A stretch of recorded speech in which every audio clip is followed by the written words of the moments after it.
anotarlas, les vamos a hacer llegar las diapositivas para que las tengan y las puedan preparar. Si van a tomar anotaciones, tomen únicamente de lo que se va hablando.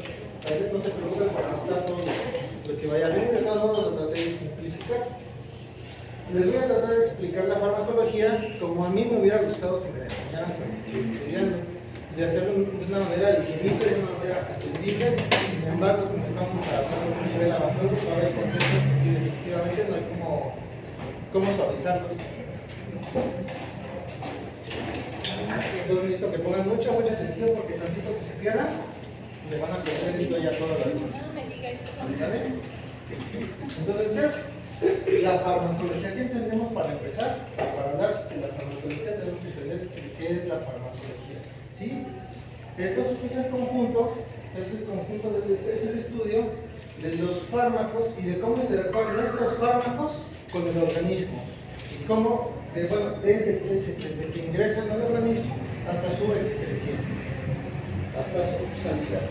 Los fármacos van a tener tres propósitos principales, que es el tratamiento de las enfermedades, es la prevención de las enfermedades y el diagnóstico de las enfermedades.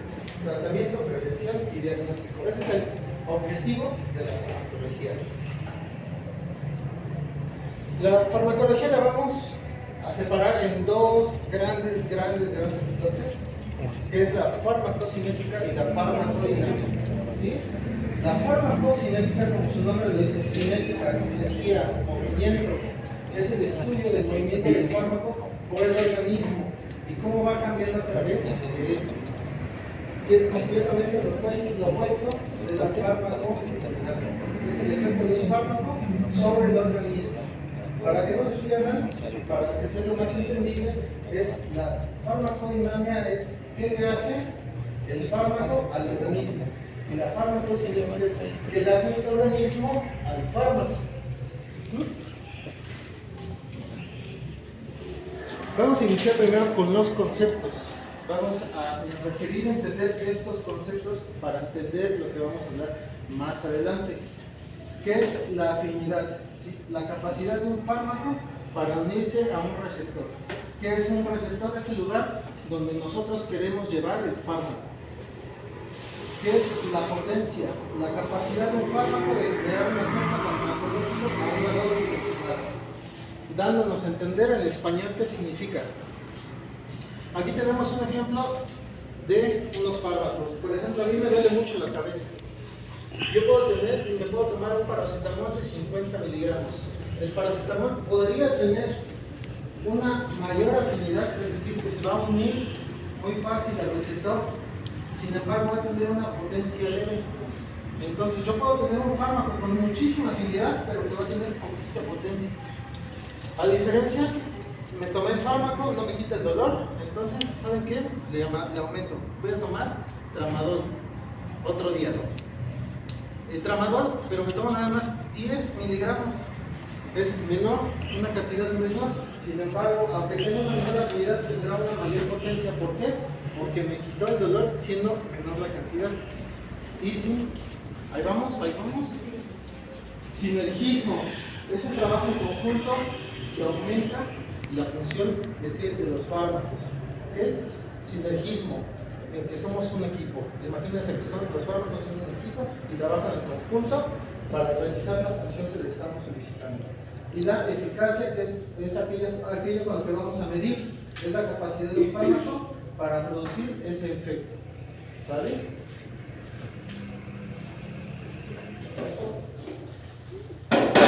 Gracias. Ahora, el fármaco está compuesto de dos sustancias. Es el fármaco y el excipiente. El fármaco es aquello que va a interactuar con el organismo a nivel molecular, a nivel intracelular, que va a realizar los cambios que nosotros, o va a iniciar procesos, o va a realizar cambios. ¿Okay? Y el excipiente es aquello que va a llevar al fármaco dentro del organismo. El excipiente, su función es dar color, es dar sabor o dar forma. Estos dos en conjunto crean la forma farmacéutica. Ahora, hay que decir algo importante, el fármaco no va a hacer procesos nuevos, el fármaco solamente va a imitar procesos que ya están en el organismo. ¿Okay? La forma farmacéutica se puede dividir en muchísimas. ¿Okay? Que son las sólidas o las sólidas, están también las paleas, están las inhalatorias, tenemos las líquidas, que pueden ser las intravenosas, y todas estas formas farmacéuticas va a depender completamente de lo que nosotros queramos hacer, el cambio que nosotros necesitemos realizar en el organismo. Esa es la gran cantidad de diferencias. Aquí abajito, que no se ve, dice colidios. Los colidios son las soluciones oftálmicas. ¿Okay? Ahora, vamos a seguir dividiendo. Imagínense una cascadita, vamos a ir desglosando la farmacología. Ya la dividimos en dos grupos, ahora la vamos a seguir dividiendo y dividiendo y dividiendo y dividiendo, y la vamos a seguir fraccionando. La vamos a dividir en enteral y parenteral, la forma farmacéutica y el ingreso de esta. ¿Okay? Enteral y parenteral. La vía enteral son aquellas que van a introducirse mediante cavidades naturales. La vía oral. Iniciamos con la vía oral. Nosotros no vamos a poder administrar un fármaco por vía oral a quienes, a pacientes inconscientes. ¿Sí? No vamos a poder utilizar eso. Tampoco vamos a poder utilizar esta vía en pacientes que tengan emesis, que estén vomitando, que lleguen vomitando. ¿Por qué? Porque no va a funcionar. Porque tampoco vamos a poder utilizar esa vía oral si el paciente tiene algún problema como disfagia o alguna patología que no le permita deglutir. Esta vía oral, vamos a hablar ahora de la biodisponibilidad. La biodisponibilidad es la cantidad de fármaco efectivo que va a llegar a la circulación. Si nosotros hablamos de fármacos enterales, vamos a hablar de que hay una biodisponibilidad reducida. Si yo les digo que un fármaco tiene una biodisponibilidad vía oral del 75%, ¿qué entenderán ustedes?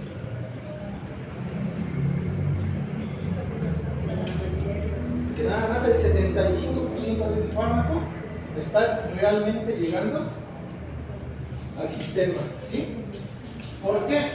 Porque, bueno, si seguimos con la vía oral, si estamos hablando de la vía oral, hay diferentes factores que van a disminuir esta biodisponibilidad. El primero es que este fármaco se tome junto con algún otro que interaccione.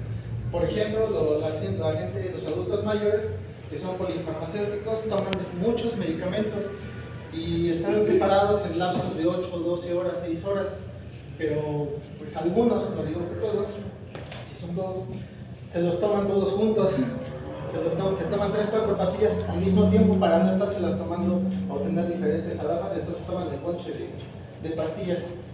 Estos fármacos cuando van a llegar al mismo lugar, que es al estómago, al interaccionar entre ellos va a disminuir su biodisponibilidad.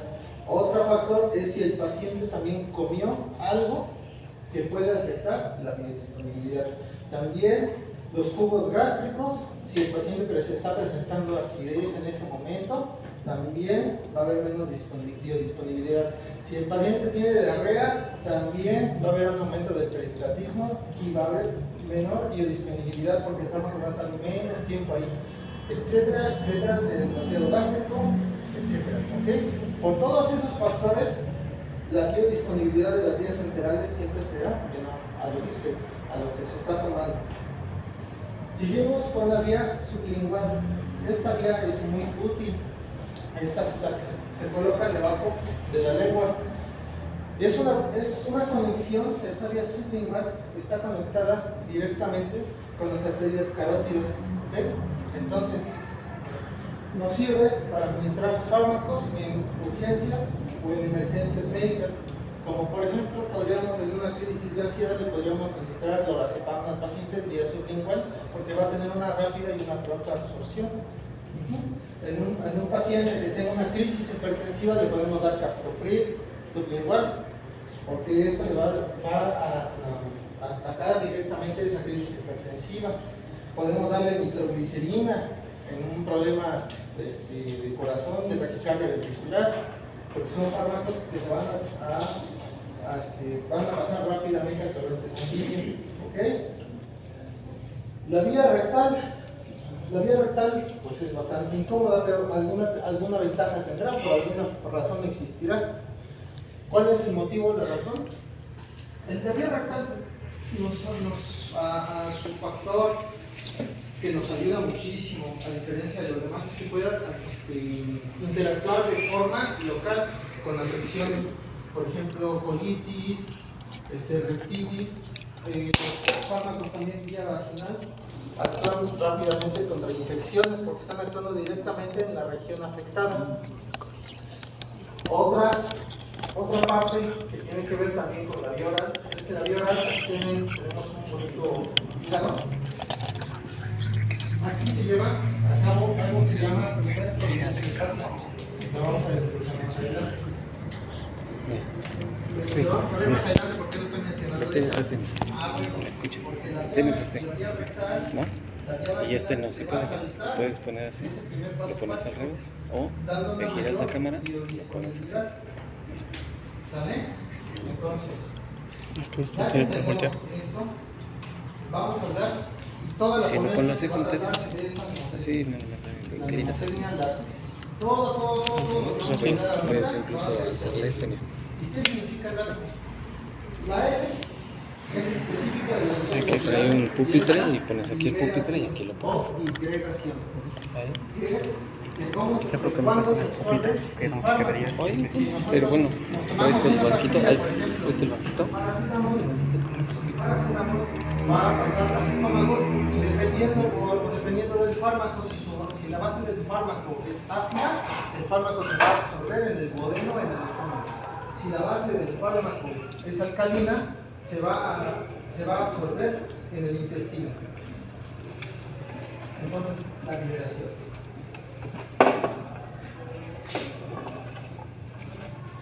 Las vías parenterales no tienen esa L, ¿por qué?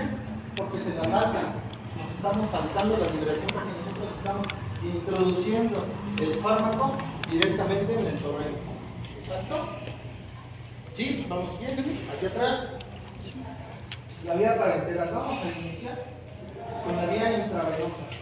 La vía intravenosa, como característica principal, es que esta vía nos va a permitir ministrar el 100% del fármaco y entonces entiende que tiene una biodisponibilidad del 100%, lo cual aparte nos garantiza, nos da la garantía de que sabemos la posología exacta que le estamos administrando al paciente.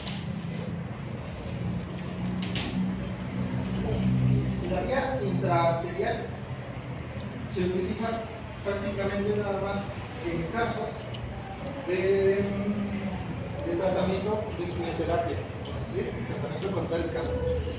También se utiliza en cardiología para administrar vasodilatadores locales. La vía intramuscular no le infravalora porque es igualmente veloz. Pero sí tiene mucho que ver la región en donde la aplica, porque aunque es músculo no es lo mismo administrar un medicamento en el deltoides que administrarlo en el muslo o en el glúteo. ¿Por qué? ¿Qué tiene que ver? La irrigación de vasos sanguíneos. Al ser zonas altamente irrigadas, tiene esa conexión directa con los vasos sanguíneos y obviamente se está saltando el primer paso de parte. Ahora, en la vía intramuscular, por ejemplo, que tenemos un paciente que está bajo efectos de sustancias, no nos permite realizar una canalización.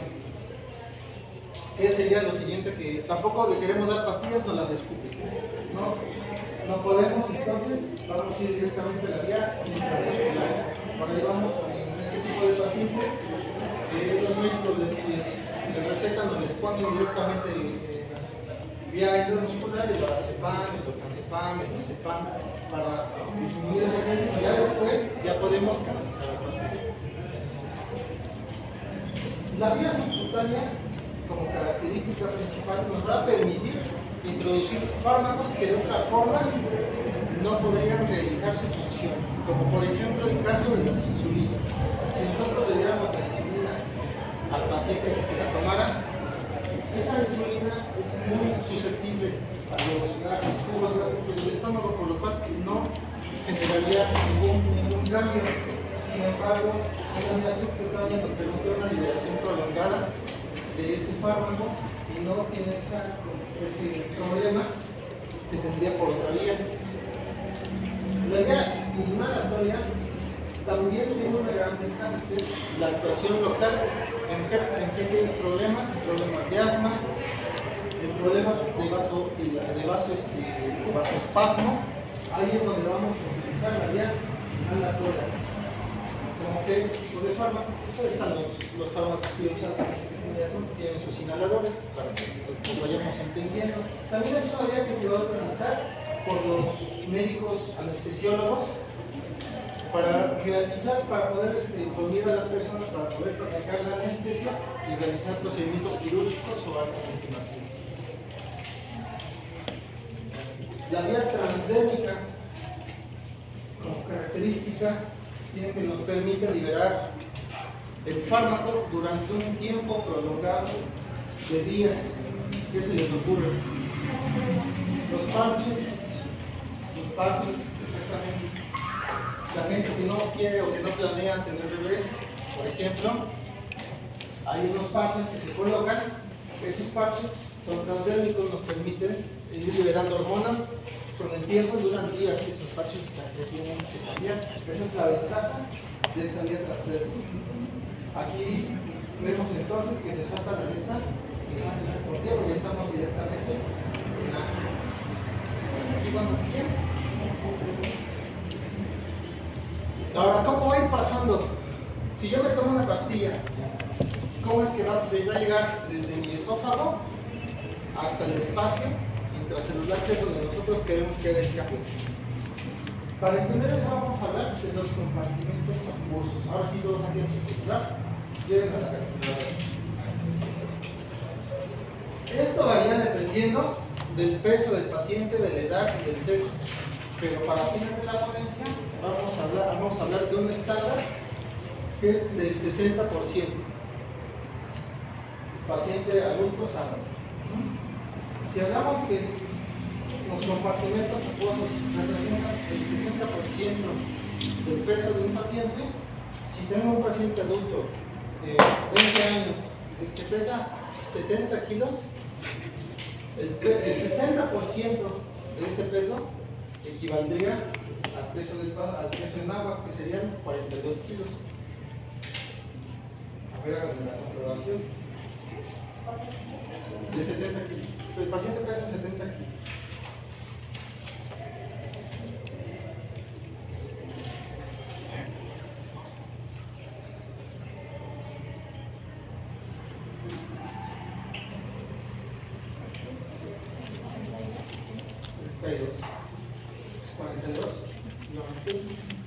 Entonces, vamos a quedarnos con ese 42 en la mujer. El líquido se divide en dos grandes grupos, en el espacio intracelular y en el espacio extracelular. ¿Okay? El espacio intracelular representa el 40% de ese líquido, y el líquido extracelular el 20%, que a su vez se subdivide en dos espacios, que es el espacio intersticial, que representa el 15%, y el plasma, que es la sangre, que representa el 5%. Si el 5% de 70 kilos daría 3.5 litros.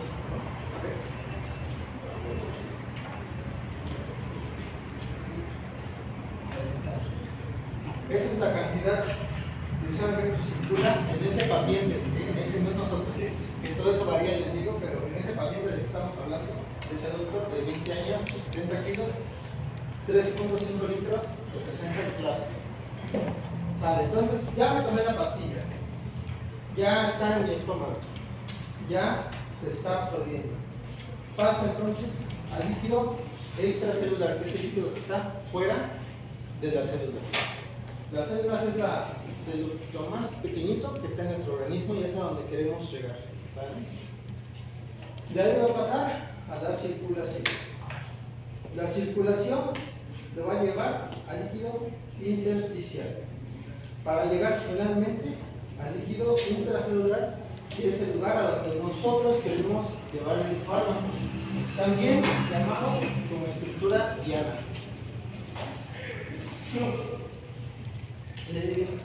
Para que se imagínense las dianas precisamente que utilizan los tiradores de arco.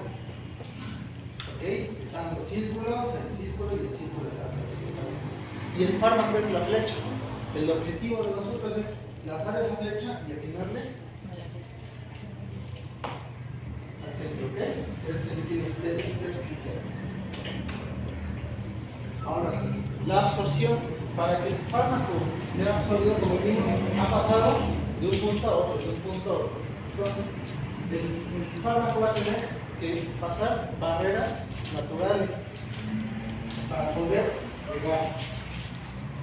Estas barreras van a pasar por dos procesos, que es el transporte pasivo o de difusión, también llamado a gradiente de concentración, o transporte activo o en contra de gradiente de concentración.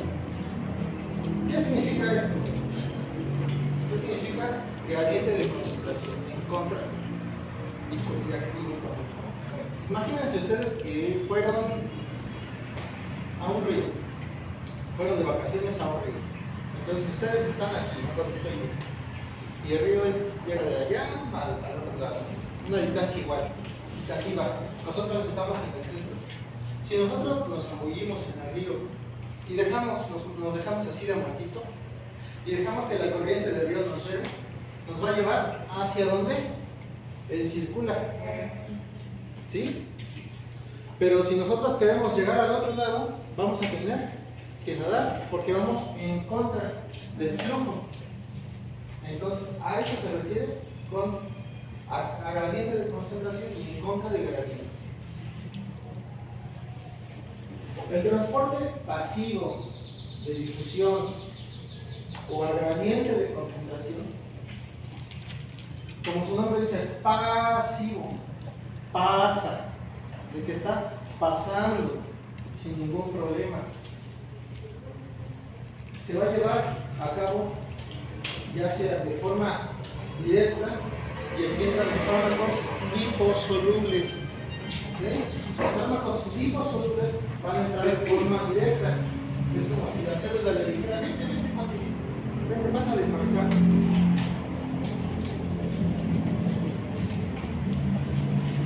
Y en las paredes también celular se van a encontrar poros a través de los cuales van a pasar los fármacos hidrosolubles, que su base es agua. ¿Ok? Entonces tenemos fármacos liposolubles e hidrosolubles. Aparte de eso, también hay otros fármacos que van a pasar mediante un paso facilitado, es decir, que se van a unir a una proteína, a una glicoproteína o a una enzima, y esta enzima, esta proteína es la que los va a llevar al lugar y no va a haber gasto de energía. Es como si nosotros tomáramos una combi o un pecero. Nosotros no vamos a caminar, el pecero es el que nos está llevando, el pecero es el que está gastando combustible. ¿Sí? ¿Sí? Y ellos son los que lo van a pasar. Entonces son las proteínas los que hacen el transporte facilitado. Entonces tenemos el transporte de difusión, transporte pasivo, transporte facilitado. Ahora vamos a hablar del transporte activo, el que va en contra de la corriente, donde tenemos que nadar para llegar. Este transporte activo se puede dar por razón, porque las moléculas son muy grandes. La molécula grande lo va a poder pasar por los poros y por la capa permeable de los liposolubles. Entonces vamos a encontrar estructuras a las cuales se van a unir, pero esa estructura no nos va a pasar. Es como si te metieras al metro, tú pagas tu boleto y te metes al metro, pero ahí estás, ¿no? Estás paradito. El metro no te está llevando a ningún lado, te tienes que subir al metro. Entonces, tú estás, imagínense que aquí es cuando estás paradito en el borde del metro, estás esperando a que pase el metro. ¿Ok? La moneda energética con la que nosotros vamos a entrar al metro, lo que nosotros pagamos, lo que es la tarjetita del boleto, es esta molécula que se llama fosfato, mejor conocida como ATP. El ATP es aquello que le va a pagar a la estructura para permitir el paso del fármaco de la molécula. Cuando lo pegan, no sé si alcanzan a ver, aquí hay 3 puntitos y aquí hay 2 si lo ven. ¿Qué quiere decir? Aquí el ATP llega, se pega y le pega un grupo fosfato. El grupo fosfato es lo que va a darle energía, a la célula, a este receptor para permitir el paso del fármaco. En ese momento se va a separar porque es como si estuviera pagando lo que él trae y el ATP se va a transformar en adenosil difosfato, o sea, que nada más va a tener ya 2 fosfatos. Y ellos son los que van a pagar el ingreso y el egreso de los fármacos, de las moléculas del fármaco. Aquí ya estamos hablando, ya no se imaginen la pastilla, ya estamos hablando de los compuestos, del compuesto molecular del fármaco. Hay otro para fármacos todavía más grandes, para macromoléculas, macro grande, que es la pinocitosis y la endocitosis. Cuando no hay nada que pase el fármaco hacia dentro de la célula, va a pasar este proceso que es el fármaco se pega a la pared celular, a la membrana celular y le dice, oye, ¿qué quiere pasar? Entonces la pared celular se va a impaginar y va a producir esta cápsula. A este proceso se le conoce como pinocitosis y entonces va a permitir el paso del fármaco al interior de la célula. Tenemos otro que es la endocitosis. Aquí hay como, estos son receptores específicos para ese tipo de fármacos. Bueno, vamos a ver, les hablo de una manera muy buena, ¿no? Estamos hablando de farmacología, que llegan y tienen exactamente el espacio, como los espacios de estacionamiento, que saben que ahí te tienes que llegar, ahí te llegas, te estacionas, así llegan los fármacos, se unen y una vez unidos, otra vez se realiza este pasito, se llama endocitosis en este caso, y le permite el ingreso a la célula.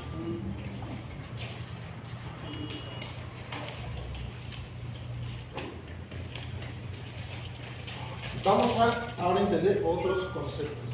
Igual, mecanismo de acción. ¿Qué es el mecanismo de acción? Es un conjunto de procesos por el cual va a pasar el organismo para llegar a la acción farmacológica. ¿Sale? Otra vez, proceso, mecanismo de acción, conjunto de procesos por el cual va a usar el organismo para llegar a la acción farmacológica.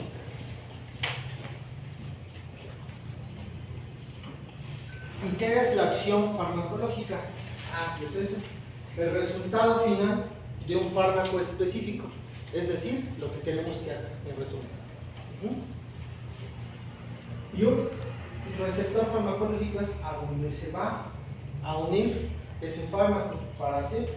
Para que realice cambios o inicie procesos. Ya dijimos al principio que los fármacos no van a hacer procesos nuevos, simplemente van a imitar los procesos que ya están en el organismo.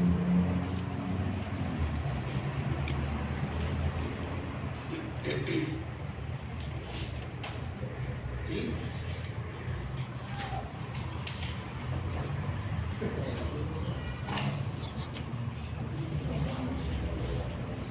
¿Hasta aquí? ¿Vamos bien?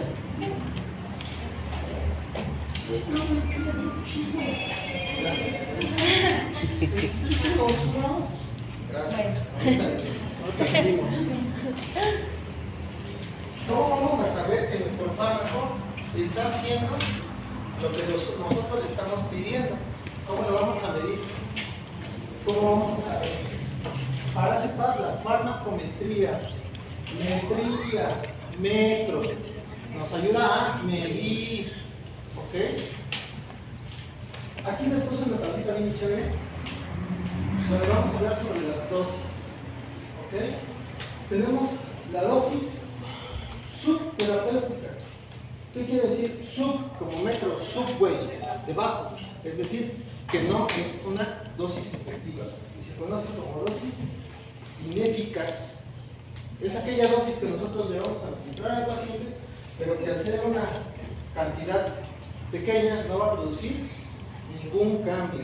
Es como si no le hubiéramos dado nada.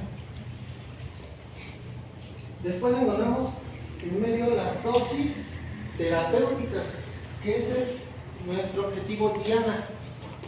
Tenemos la dosis mínima, la dosis que apenas al darla vamos a empezar a notar cambios.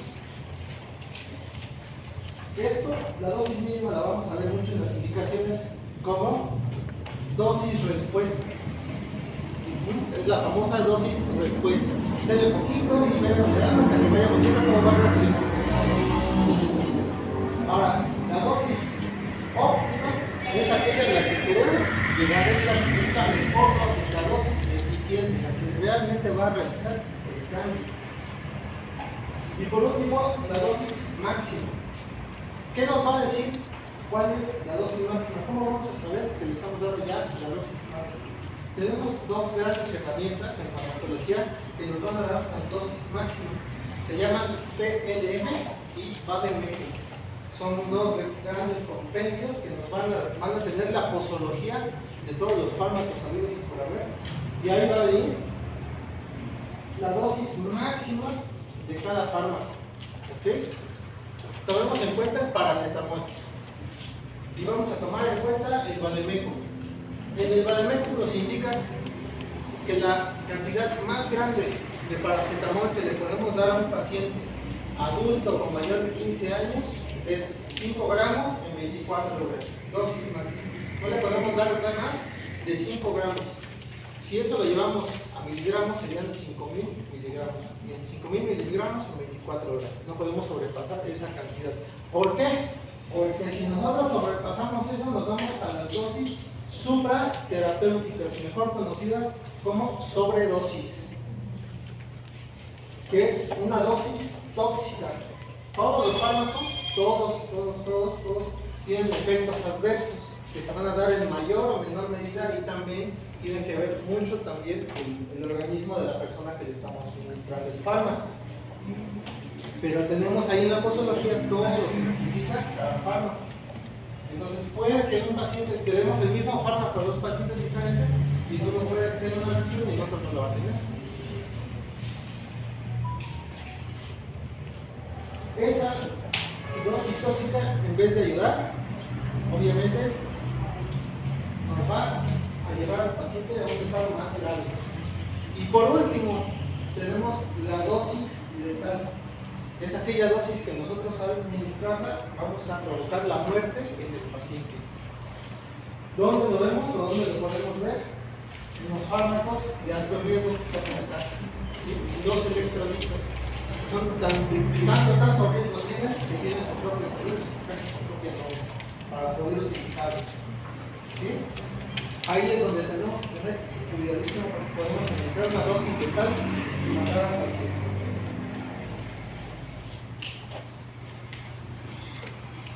Los fármacos los vamos a dividir también en los grupos de fármacos agonistas y los fármacos antagonistas. Esto a lo que están haciéndole al cuerpo. ¿Okay? Esto es lo que están haciéndole al cuerpo. Aquí les puse un ejemplo de una situación normal, de lo que pasaría ante una patología o enfermedad normal. Está el receptor, están las sustancias naturales que genera el organismo y estas se van a pegar al receptor y van a dar entonces la respuesta.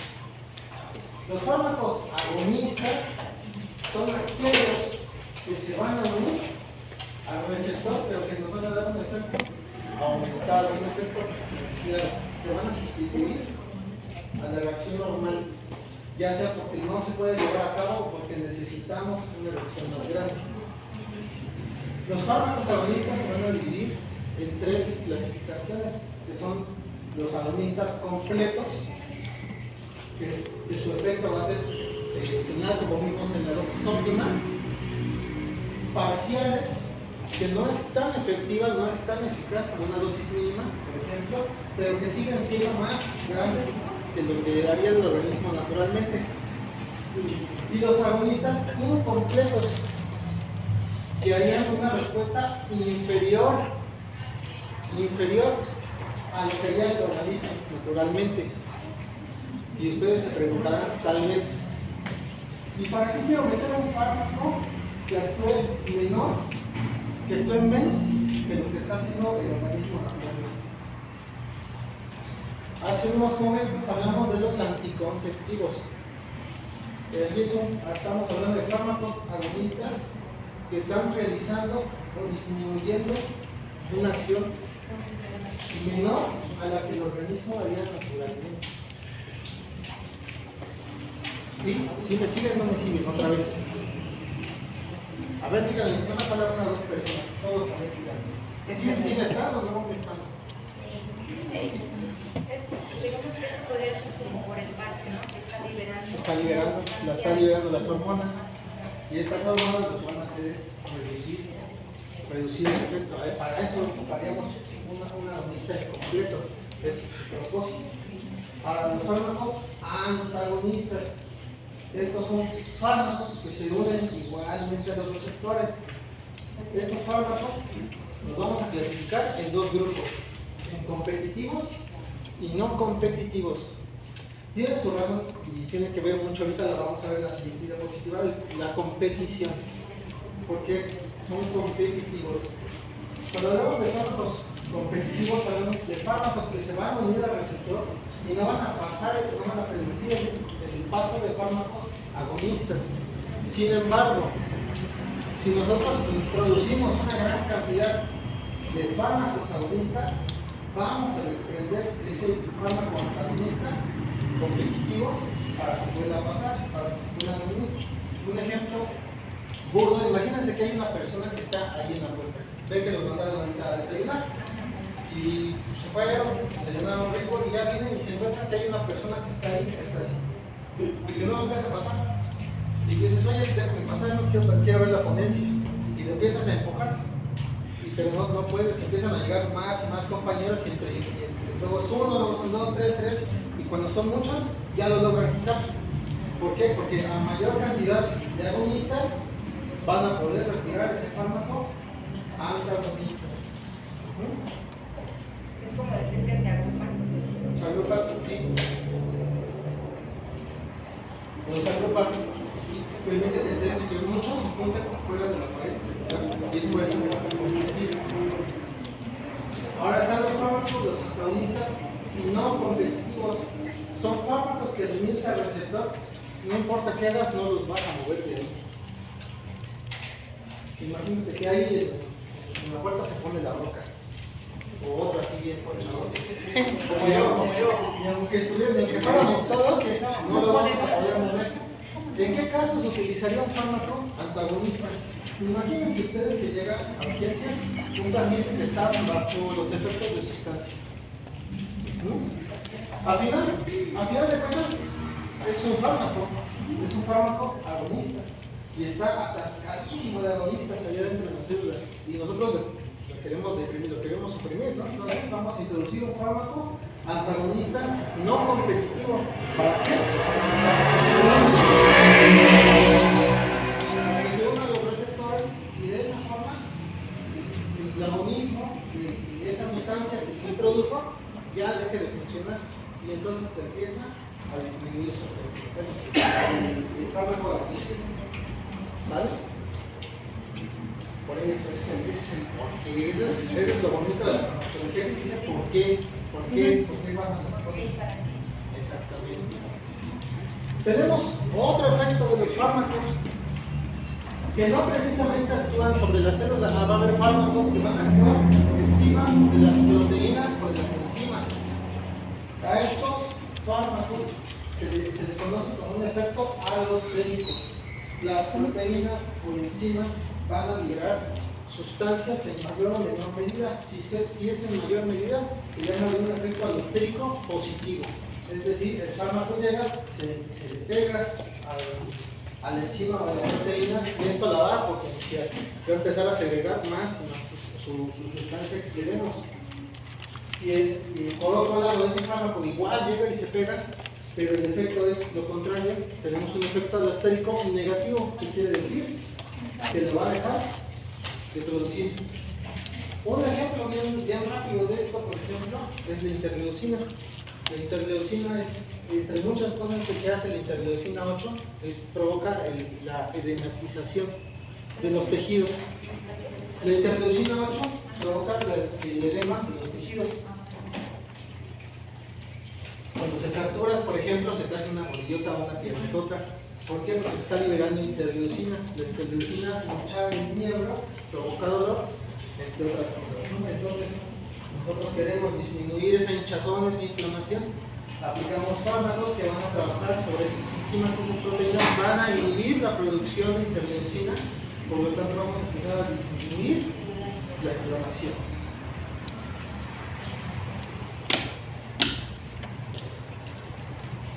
Interacciones farmacológicas. Aquí viene lo de lo competitivo.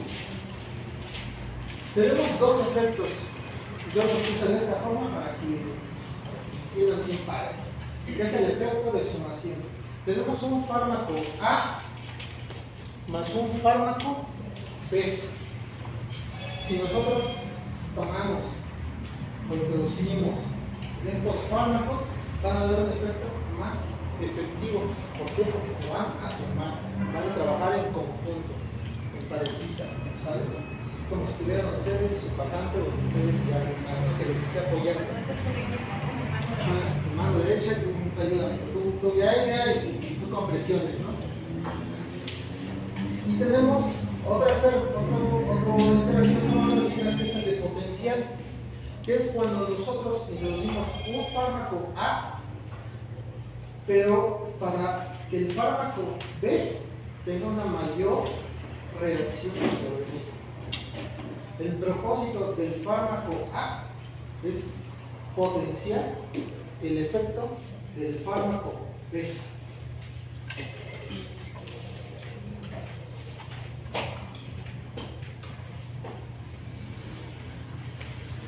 Aquí les hice un dibujo bien chido, no es cierto, si no me entienden es porque yo soy médico.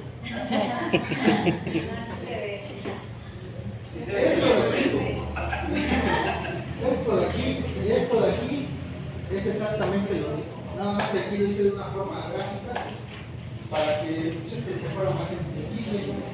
Estoy hablando de receptores y receptores y receptores y receptores, pero ¿y qué son los receptores?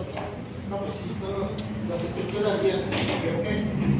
Como los que absorben el fármaco. Lo que absorbe el fármaco.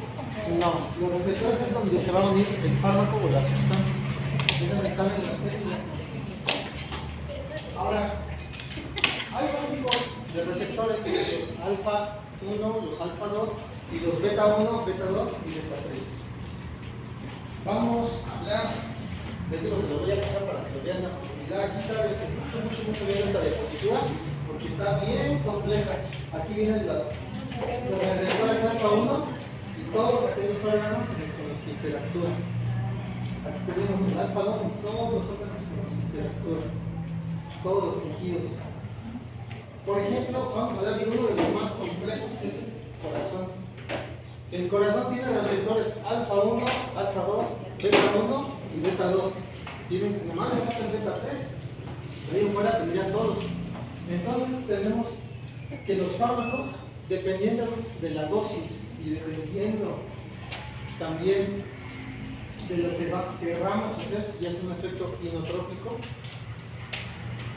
o un efecto también de fuerza que el corazón bombee con más potencia, vamos a recibir una respuesta. Pero si nosotros nos pasamos con la dosis, vamos a tener otro efecto. ¿Por qué? Porque tiene receptores tanto alfa como beta, como 1 y como 2. Hablar de este corazón, únicamente del órgano corazón y de este, nos tomaría al menos otra hora, nada más de ese órgano. Darle todo lo que es sumamente complejo, pero se los dejo. Aquí pueden ver la interacción, porque dices, bueno, si nos tomo, no sé, una piramida, ¿por qué nada más actúa a nivel del músculo liso intestinal? ¿Por qué no actúa a nivel del cerebro? ¿Por qué no actúa a nivel del cerebro?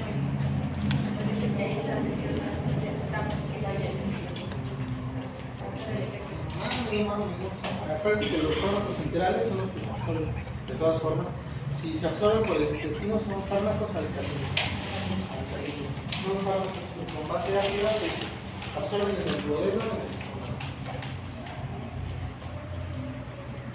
De la nemotecnia del darme ya vimos la L, ya vimos la A, ya vimos la D, y ahora vamos con la M, que es la metabolización. ¿Se acuerdan que al principio de la diapositiva les hablé de algo que se llama primer paso hepático? ¿Sí? Bueno. En la nemotecnia del darme, una vez, como mencioné hace ratito, la pregunta de la compañera, que se introduce el fármaco, ya se absorbió en el intestino, en el estómago, en el duodeno, va entonces a pasar primero, se va a metabolizar primero en el hígado, primer paso hepático. ¿Por qué ahí? ¿Por qué primero ahí no en otro lado? Porque la sangre que llega, que irriga el sistema digestivo, va a dar a la vena porta, y la vena porta va a llegar primero acá, va a traer la sangre acá. Entonces los fármacos van a llegar aquí, y el metabolismo del hígado lo que va a hacer es empezar a descomponerlo. Por eso no es lo mismo que llega el fármaco viral, que lo empieza a descomponer y luego lo manda a la circulación, a diferencia de que nosotros primero lo metamos en la circulación y ya después de la circulación ahora sí ya viene para acá, porque por eso tenemos una biodisponibilidad del 100% en la vía venosa, como les comenté. Salta este paso hepático. Ahora, ¿cómo lo va a descomponer? ¿Cómo va a descomponer el hígado a los fármacos? Los va a oxidar. ¿Cómo los va a oxidar? Los va a oxidar mediante procesos. El proceso que vamos a hablar específico.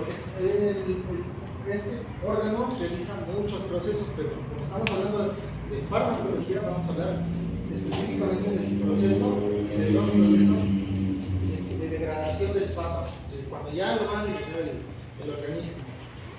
El proceso se conoce como hidroxilación. ¿Qué significa?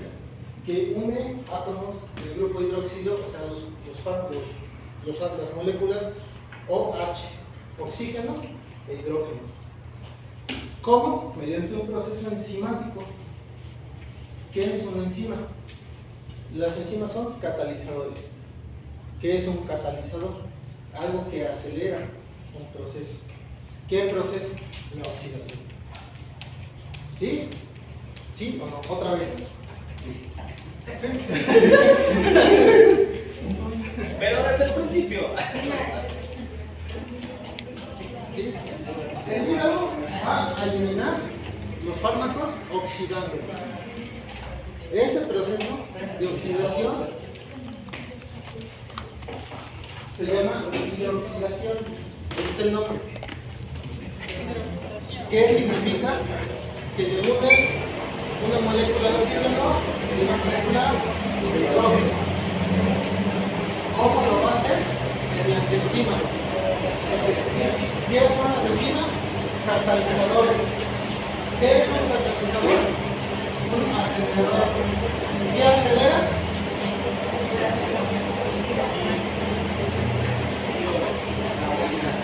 Para que lo entendamos mejor, más rápido. Imagínense que yo tengo una manzana y que la parto a la mitad y que la dejo aquí. ¿Qué va a empezar a pasar? Se va a empezar a oxidar, se va a empezar a ver la visita.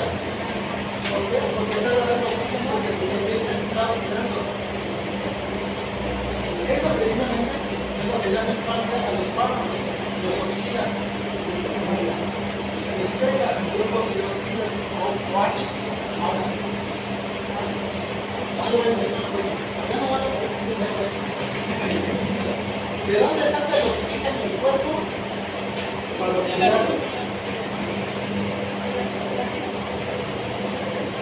La respiración y la respiración. Todo es inhale. Sale. Inhale. Sale. El 90% del oxígeno que inhalaba se va a ir a las células a un proceso que se llama ciclo de Krebs. ¿Qué significa eso?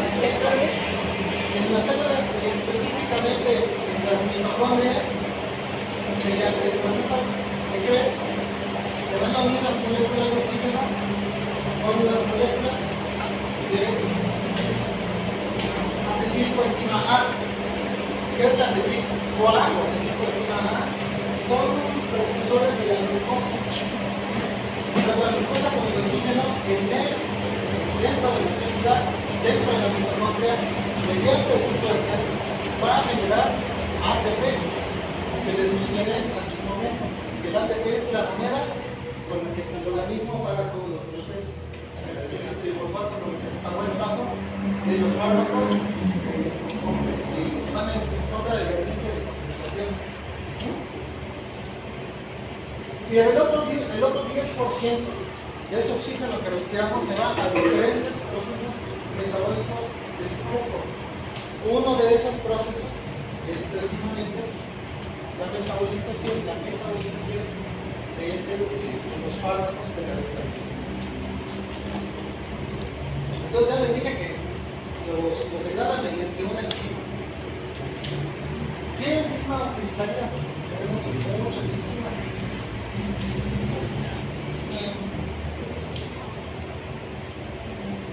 Hay unas células con unas enzimas específicas del páncreas que se llaman citocromo 490, 450, perdón. Citocromo 450. Y estas enzimas son las que van a degradar los fármacos. Recuerdan que les hablé que había dos fármacos, los hidrosolubles y los liposolubles. Los fármacos hidrosolubles se van a ir como agua, se van a ir al riñón. Y el riñón entonces, mediante el proceso de ultrafiltrado glomerular, en las asas de Henle, en las nefronas, lo va a filtrar y lo va a eliminar mediante ¿qué? Mediante la orina. Y por ahí van a salir los fármacos hidrosolubles. Los fármacos liposolubles se van a quedar aquí, van a pasar aquí. Que mediante el ciclotrón, que es una cicloxigenosa, va a unir los átomos con oxígeno e hidrógeno para empezar a auxiliar. Pero ¿qué pasa con esas moléculas que no se, bueno, ¿para qué, no? ¿Para qué? Para sacarlo, para convertirlos, los fármacos liposolubles, fármacos hidrosolubles, fármacos que el riñón puede eliminar. Esa es la razón, ese es el por qué les suelen los grupos oxígenos y los grupos hidrógenos. ¿Para qué? Para convertir el fármaco liposoluble en hidrosoluble y que el riñón lo pueda eliminar. Ahora, a pesar de eso va a haber fármacos liposolubles que no se van a poder transformar en hidrosolubles. Esos fármacos se van a quedar aquí y el mismo órgano se va a encargar de elevarlos por otras vías. ¿Qué vías? Por la vía biliar. Después de ahí se va a ir a la vía de la excreción.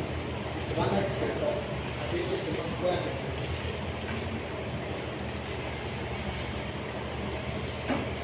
¿Cómo queriste? No te quería. Pues ya estamos hablando de la metabolización. ¿Cómo se va a degradar ese fármaco?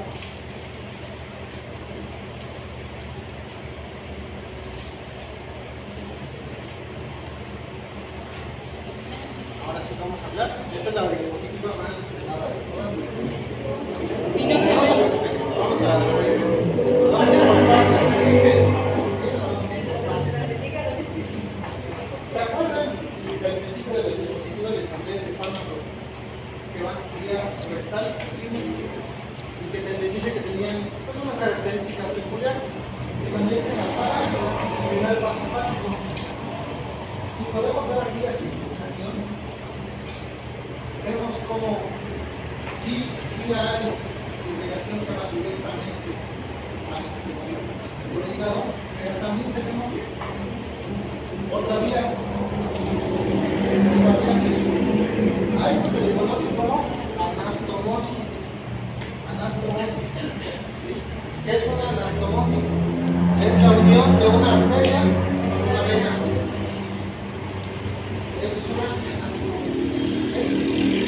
Hay 4 anastomosis naturales en el cuerpo. Digo naturales porque también se hacen, por ejemplo, los pacientes de hemodiálisis les provocan una anastomosis para poderles hacer sus hemodiálisis. Se los van a poder aprender con una negociación que se llama Perú. Perú, así que Perú como el país. Perú.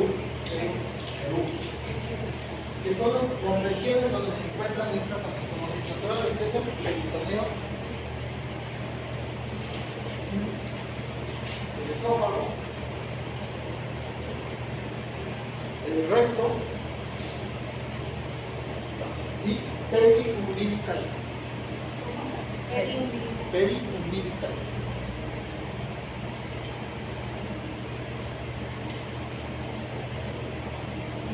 Es por eso que aquí se sabe ese primer paso, está conectado por una anastomosis. El párrafo se salga, se saca de escalillas. Lo digo así de forma burda y coloquial para que no nos hagamos burla, simplemente vamos a ver los caminos que sigue el párrafo. Si ya se quieren adentrarse más, si quieren ver más bien detalle, ya las diapositivas va a haber tiempo. Entonces, ¿por qué los pacientes que consumen, que son adictos al alcohol, por ejemplo, tienen neuroplasia? ¿Dónde hay una anastomosis? ¿Qué tiene que ver? El hígado es que metaboliza el alcohol. Al estarlo dañando, se aumenta el flujo sanguíneo. Como son arterias que se conectan con venas, al haber un aumento de la presión, se revientan esos conectores, se sangrado. Por eso dice sangrar el tubo digestivo A. Es por eso, esa es la razón.